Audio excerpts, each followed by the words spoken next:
तो आज हम लोग पढ़ेंगे जोशीमठ, उत्तराखंड या और जितने भी हिली एरियाज इंडिया में है वहाँ पे किस तरीके से बुरी सिटी प्लानिंग या अर्बन प्लानिंग का मतलब क्या होता है, किसी सिटी को क्रिएट करना या किस तरीके से वो सिटी बनेगी, उसके सीवेज, उसके डैमेज सिस्टम, उसके हाउसेस किस तरीके से क्रिएट होंगे। बुरी सिटी प्लानिंग की वजह से हमारे जो हिल्स हैं वो किस तरीके से लैंडस्लाइड उनका हो रहा है। लैंडस्लाइड का मतलब क्या होता है, भूस्खलन। मतलब कभी किसी जगह कोई एक हिली एरिया पे या किसी ऊंचे स्लोप वाले एरिया पे अगर कोई ज़्यादा सिटी या ज़्यादा घर बना देगा तो वो एरिया स्लाइड करने लगते हैं उन ऊपर बने घरों के वेट की वजह से। तो आज हम लोग अपने आर्टिकल में इसी के बारे में देखेंगे। हमारे आर्टिकल की हेडिंग क्या है, हिल और city urban planning can not be after thought. चाहे फिर वो हिल हो चाहे सिटी हो, urban planning can not be after thought. After thought का मतलब क्या होता है, कोई ऐसी चीज़ जिसके बारे में बाद में नहीं सोचा जा सकता है कि आप लोग कहेंगे आपने सब कुछ कर लिया फिर लास्ट में दिमाग में अच्छा ये भी तो करना था। तो जो आफ्टर थॉट होता है उसका मतलब होता है कि सब कुछ कर लिया और एक कोई चीज़ बच गई उसको बाद में सोचा कर लिया। अगर कभी चाहे हिल हो चाहे वो सिटी हो, जो हम लोग की सिटीज़ हो और चाहे वहाँ हिल हो, अर्बन प्लानिंग मतलब सिटी को किस तरीके से प्लान करना है, सिटी को किस तरीके से बनाना है, क्रिएट करना है, वो आफ्टर थॉट नहीं होगा। वो ऐसी चीज़ नहीं होगी जिसके बारे में बाद में सोचा जाएगा जब सिटी क्रिएट होगी। वो बिफोर थॉट होगा कि पहले अर्बन सिटी की प्लानिंग होगी उसके बाद कोई सिटी को क्रिएट करना स्टार्ट करेंगे। अब सीधे अपने आर्टिकल पे चलते हैं। हमारा आर्टिकल क्या कहता है, ऑन दिसंबर 24 दिसंबर 2009 को अ टलिंग बोरिंग मशीन इन जोशीमठ। टलिंग बोरिंग मशीन क्या होती है, जैसे ज़मीन के अंदर अगर कोई बोर किया जाता है, जब समरसेबल खुदवाया जाता है घर में तो ज़मीन के अंदर छेद किया जाता है काफ़ी बड़ा सा। तो एक टनल बोरिंग मशीन वो होती है जो ज़मीन में बोर करती है, मतलब छेद करती है।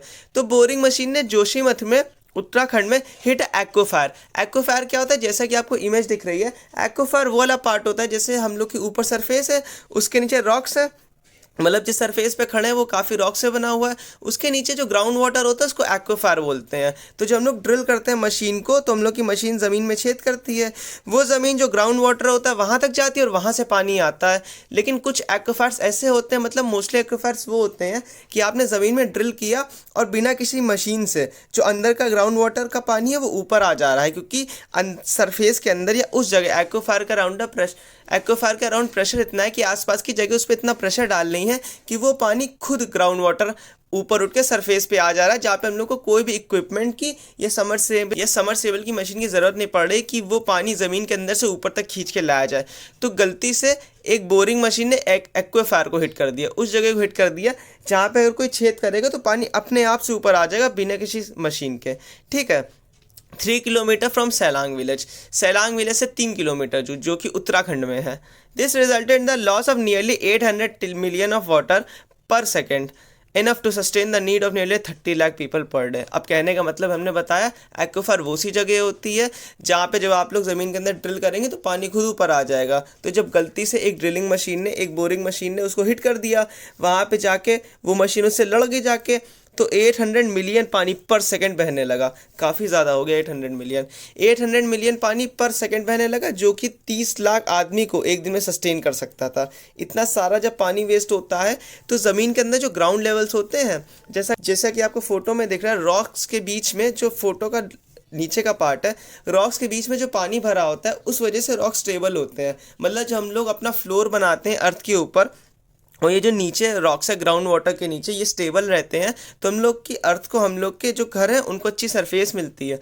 अर्थ को एक आने में हम लोग के घर के साथ परेशानियां नहीं होती, टेंशन नहीं क्रिएट होती। लेकिन जो आपको बिल्कुल फोटो के लास्ट में दिख रहा है जहाँ पे ब्लॉक से छोटे छोटे ईंटें उनके बीच में पानी है, जब ये पानी बाहर निकल जाता है, ये पानी कैसे बाहर निकलता है, जैसे कि बोरिंग वाला अभी जो हम लोगों ने देखा एग्जाम्पल, उसमें एक बोरिंग ने एक्वाफायर को हिट कर दिया जाके, जैसे ही एक्वाफायर को हिट किया जाके तुरंत एक्वाफायर से सारा पानी बाहर आ जाएगा। जब सारा पानी बाहर आ जाएगा तो नीचे के रॉक्स हैं, उन रॉक्स के बीच में पानी रहेगा नहीं, रॉक्स के बीच में पानी नहीं रहेगा तो रॉक्स अनस्टेबल होंगे मतलब गिरेंगे, और जब रॉक्स गिरेंगे तो जो ऊपर की सरफेस होगी वो भी खोखली होगी, और जब ऊपर की सरफेस खोखली होगी तो जो ऊपर उसके ऊपर लैंड बने हुए हैं या हम लोग के घर हो गए या हिली एरियाज होंगे वो भी अनस्टेबल हो जाएंगे। तो ये परेशानी होती है जब रॉक्स के बीच में से पानी निकल जाता है या ग्राउंड लेवल के नीचे जो रॉक्स के बीच में पानी भरा होता है उसको निकाल दिया जाता है। जब कोई एक्वाफायर पे जाके कोई भी चीज़ हिट कर जाती है, एक्वाफायर को जगह मिल जाती है ज़मीन के अंदर के पानी को ऊपर निकालने के लिए।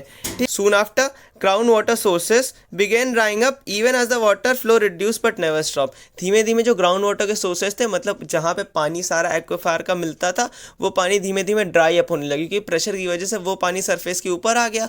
और जब वो पानी सरफेस के ऊपर आया तो नीचे के जो सरफेसेस थे वो ड्राई होने लगे। वही वाली परेशानी, जब नीचे के सरफेसेस ड्राई अप होने लगेंगे तो जो लैंड होगी वो अनस्टेबल हो जाएगी, वो गिरने लगेगी। तो उस पानी को रोका तो गया, पानी रुका तो, लेकिन तब तक परेशानी हो चुकी थी। Flowing reduce but never stops, पानी बहना रुका तो लेकिन ख़त्म नहीं, क्योंकि उसमें जितना पानी था सब ऊपर आ गया। किसी इंडस्ट्रीज़ ने जाके, ना किसी गवर्नमेंट एजेंसीज ने जाके, ना लोगों ने उस एक्वाफायर को बंद करने को या रोकने की कोशिश की। Meanwhile Joshimath has no system to manage water waste, साथ ही साथ बट के पास अभी कोई भी तरीका नहीं है वाटर वेस्ट को बचाने का। क्या बोल रहा है, instead the large scale use of soak pit mechanism could exacerbate land sinking. Exacerbate का मतलब क्या होता है, कोई चीज़ खराब है उसको हद से ज़्यादा खराब कर देना। तो इनका जो लार्ज स्केल यूज़ है, सोक पिट मैकेनिज्म क्या होता है, सोक पिट मैकेनिज्म वो जगह होती है जहाँ पे ग्राउंड का बड़ा सा सरफेस होता है और जहाँ पे सारे पानी को या सारे वेस्ट मटेरियल को ले जाके जमा कर दिया जाता है। तो वो जगह भी ओवर द टाइम हम लोग को किसी भी वेस्ट को या किसी भी वेस्ट वाटर्स को बचाने में यूज़ करती है। कुछ एक्सासर्बेट लैंड सिंकिंग, वो क्या कर सकती है, जो लैंड सिंक हो रहा है, जिस तरीके से लैंड ये बढ़ता जा रहा है, मतलब जो नीचे लैंड का लेवल है, मतलब जो नीचे लैंड है वो खोखला होता जा रहा है, उसको एक्सासर्बेट कर सकती है, मतलब खराब कर सकती है। Ongoing infrastructure projects the Tapovan Vishnukund dam and Helang Marwari bypass road में वर्सन द सिचुएशन। साथ ही साथ जो ऑनगोइंग प्रोजेक्ट है, मतलब ऐसे इंफ्रास्ट्रक्चर प्रोजेक्ट जो भी चल रहे हैं, जैसे तपोवन विष्णुकुंड प्रोजेक्ट हो गया, उसमें भी क्या करते हैं, ज़मीन के अंदर की सरफेस को ड्रिल करते हैं जाके, मतलब जो हम लोग की ऊपर की लैंड है उसके अंदर की सरफेस को ड्रिल करते हैं। जब अंदर की सरफेस को ड्रिल किया जाता है, उसमें टनल शेप क्रिएट किया जाता है, तो भी लैंड हम लोग की सबसाइड करती है, तो भी लैंड की हम लोग की कैपेसिटी होल्ड करने की ऊपर के जितने भी घर हैं और ह्यूमन बींग्स है उसको कम होती है। साथ ही साथ है ना हिलांग मारवाड़ी बाईपास रोड, और ये जो एक और रोड बना रहे हैं वो भी क्या कर रही है, may also worsen the situation, वो भी सिचुएशन को ख़राब कर देगी, वर्स कर देगी। The problems in hilly urban India, land subsidence incidents in hilly urban India are becoming increasingly common. जो लैंड सब्सिडेंस इंसिडेंसेस एरियाज जो कि किसी हिल पे हैं या कहीं के लैंड सबसाइड हो रहे हैं नीचे की तरफ, मतलब वो लगातार डाउनफॉल कर रहे हैं, कोई अचानक से अर्थक्वेक आया या कोई परेशानी है, उस वजह से जो ऊंचे ऊंचे लैंड सरफेसेस थे वो टूट के नीचे गिर रहे हैं या अचानक से वो टूट के ज़मीन के पास आ रहे हैं, इसको बोलते हैं लैंड को सबसाइड करना। इंक्रीजिंगली इन हिली अर्बन एरियाज, उन हिली एरियाज़ पे जो कि अर्बन है, मतलब ऐसे हिल्स जिनको अर्बन बना दिए गए, सिटीज़ को में क्रिएट कर दिए गए, वो लगातार बढ़ता जा रहा है। An estimate of 12.6% of India's land is prone to landslide. 12.6% area कैसा है, लैंडस्लाइड प्रोन एरिया है, मतलब आए दिन वहाँ पे लैंडस्लाइड्स आते हैं, जैसे Sikkim, West Bengal, Uttarakhand. Urban policies making this worse according to the National Institute of Disaster Management and highlighted in the national landslide risk management. और ऊपर से अर्बन पॉलिसीज़ कौन सी पॉलिसीज़ हैं, वहाँ पे और ज़्यादा लैंड में घर को बनाना, और वहाँ पे और ज़्यादा लैंड में अर्बन बनाना, मतलब वहाँ के और ज़्यादा लैंड का शहरीकरण करना। तो ऐसी पॉलिसीज़ जो उन हिली एरियाज़ का जहाँ पे पहले से लैंडस्लाइड आने की परेशानियाँ हैं, चांसेस हैं, ऐसे में और ज़्यादा वहाँ का अर्बनाइजेशन करना और उसको बुरा कर देती और एक्सासर्बेट कर देती कंडीशंस को, जैसा कि बताती नेशनल इंस्टीट्यूट डिजास्टर मैनेजमेंट की रिपोर्ट। और साथ ही साथ national landslide risk management strategy जो है वो भी इस चीज़ को दिखाती है, डिस्प्ले करती है अपनी रिपोर्ट्स में। सितंबर 2019 में जो प्रिंट थी, पब्लिश हुई थी। Construction in such a landscape is often driven by building bylaws. Bylaws मतलब क्या होता है, नॉर्मल लॉस। तो इस जगह जब कंस्ट्रक्शन होता है तो कहा तो जाता है कि जो नॉर्मल लॉस है, जो सरकार ने बोला है ऐसी जगहों पे नहीं अर्बनाइजेशन करना है, जहाँ पे मना होता है, लैंडस्लाइड होने के चांसेस ज़्यादा हैं, तो बोला तो जाता है बाईलॉस के थ्रू ड्राइव है, मतलब ऐसे लॉज के थ्रू ड्राइव है जो कि सरकार ने बोले हाँ ठीक है आप उस जगह कंस्ट्रक्शन कर सकते हैं जहाँ पे सरकार ने कहा। तो कहा जाता है कि हम लोग वहीं कंस्ट्रक्शन कर रहे हैं जहाँ पे सरकार बोल रही है, लेकिन फिर भी परेशानी क्या होती है, that ignore local geological environmental factors.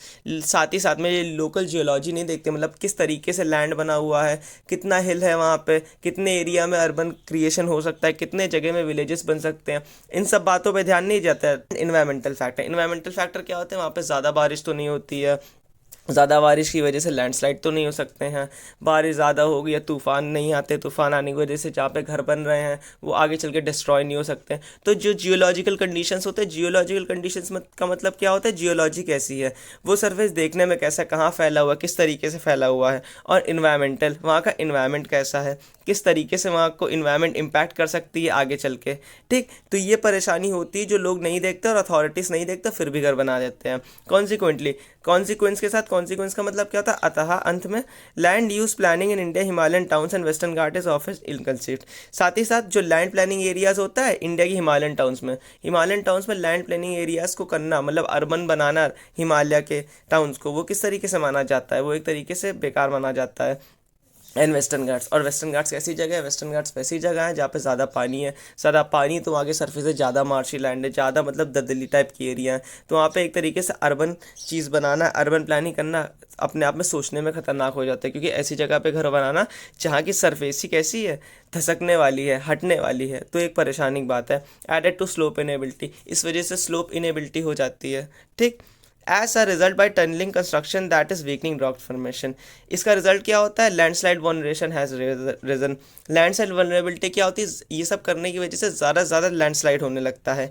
Made by worsening the tunnel construction that is, बोले ज़मीन के अंदर जब कोई भी टनल बनाता है तो उसके जो ऊपर की सरफेसेस है, ऊपर के जो लैंडस्केप है, लैंडस्केप का मतलब होता है लैंड या लैंड के अराउंड जितनी भी सारी चीज़ें हैं, तो जब टनल बनता है ज़मीन के अंदर तो ऊपर की जो भी लैंड होती है वो खोखली हो जाती है। मतलब पहले जहाँ पे टनल नहीं है वहाँ पे काफ़ी सारा रॉक था, जब रॉक काफ़ी सारा था तो ऊपर लैंड बन रही थी, ऊपर लैंड पे लोग रह रहे थे तो उनको कोई डर नहीं था। अब नीचे से रॉक खोखला हो गया, रॉक खोखला हो गया मतलब उसको उस रॉक के अंदर अपने लैंड सरफेसेस पे घर हैं, ह्यूमंस है, जितना भी इंफ्रास्ट्रक्चर है, उसको अपने अंदर झेलने की क्षमता, या उस पर कभी अर्थक्वेक आता है, परेशानी होती है, तो उसको सेफ रखने की क्षमता कम हो जाती है, ठीक। रॉक फॉर्मेशन आप देख सकते हैं जैसे फोटो में, सबसे ऊपर हम लोग का लैंड है, फिर उसके बाद नीचे जो रॉक सरफेसेस है, बस इन्हीं को रॉक सरफेसेस बोलते हैं, फिर पानी है और नीचे रॉक सरफेसेस है। तो ये सब करने से जो रॉक सरफेसेस है, मतलब जो लैंड अर्थ का बड़ा सा लैंड रॉक से बना हुआ है, उसको हम लगातार डिग्रेड करते जाएंगे। अगर उसको लगातार उसमें हम लोग छेद करते जाएंगे, तोड़ते चले जाएंगे, तो हम लोग को परेशानी हो जाएगी इस लैंड पर रहने में,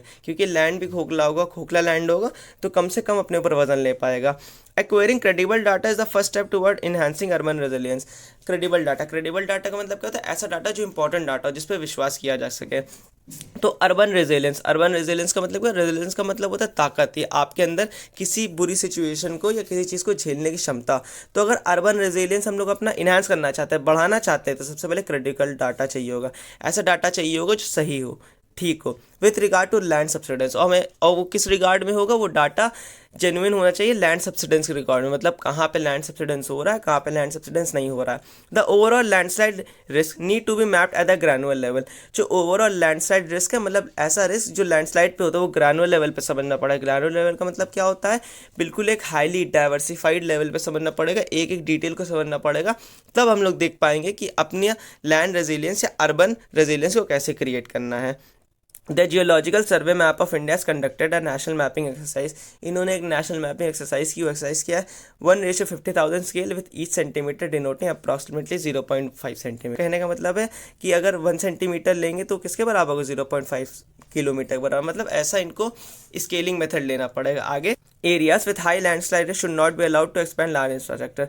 ऐसे एरिया जहाँ पे लैंडस्लाइड काफ़ी ज़्यादा होता है, जहाँ पे लार्ज इंफ्रास्ट्रक्चर नहीं बनना चाहिए। लार्ज इंफ्रास्ट्रक्चर क्यों नहीं बनना चाहिए, ज़्यादा इंफ्रास्ट्रक्चर बनेगा तो लैंडस्लाइड वहाँ ज़्यादा होती है, लोगों की डेथ या लोगों के पे आने वाला टोल नेचर का वहाँ पे ज़्यादा हो जाएगा। This must be a push to reduce human intervention. Human intervention है उन जगह है जो लैंडस्लाइड एरियाज है, जहाँ पे एक तरीके से अब अर्थ है, हर जगह ह्यूमन को वहाँ पे इंटरवेंशन नहीं करना चाहिए। जैसे ओशंस को भी एक्सप्लॉइट कर रहे हैं, फिर हद से ज़्यादा फॉसिल फ्यूल को भी एक्सप्लॉइट कर रहे हैं। जैसे अमेजॉन के बहुत सारे रीजन है जिनको आप जानते होंगे, जो भी अनएक्सप्लोर्ड है, जहाँ पे ह्यूमंस नहीं जाते, तो वो रीजन है जो हम लोग के लिए नहीं बने हैं, वो अनएसेसेबल रीजन, वो ऐसे रीजन है जहाँ पे वही एनिमल्स रह सकते हैं जो उतने हार्श एनवायरनमेंट को झेल सकते हैं। तो अर्थ पे हर एक चीज़ नहीं होती है जिसको ह्यूमंस को एक्सप्लोर कर देना चाहिए, कोई चीज़ नेचर के लिए भी छोड़ देना चाहिए। तो लगातार अगर ऐसे रीजन्स पे इंसान जाके एक्सप्लोर करेगा, या ऐसे रीजन्स पे भी अर्बनाइजेशन कर देगा या अर्बन प्लानिंग कर देगा, होम्स बना देगा, टाउन्स बना देगा, जहाँ के एरियाज खतरनाक हैं, जहाँ पे लगातार लैंडस्लाइड्स आते रहते, तो परेशानी हो जाएगी। तो ह्यूमन इंटरवेंशन को कम करना पड़ेगा। ह्यूमन इंटरवेंशन का मतलब क्या होता है, ह्यूमंस का किसी चीज़ में अंदर जाके हाथ पैर डालना, टांग अड़ाना, ठीक है।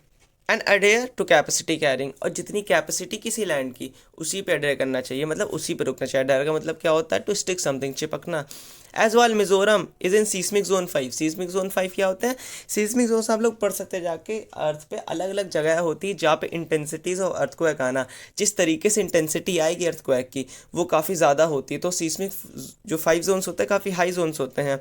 And build on steep rocks, साथ ही साथ स्टीप रॉक्स पे बिल्ड होते हैं। स्टीप रॉक्स का मतलब क्या होता है, जिनकी स्लोप काफ़ी ज़्यादा शार्प होती है, जो अचानक से स्लोप नीचे आ जाती है, ठीक है, उसको क्या बोलते हैं, steep slopes. An earthquake with a magnitude greater than 7 on a Richter scale would easily trigger over 1000 landslide and could cause large scale damage to the building.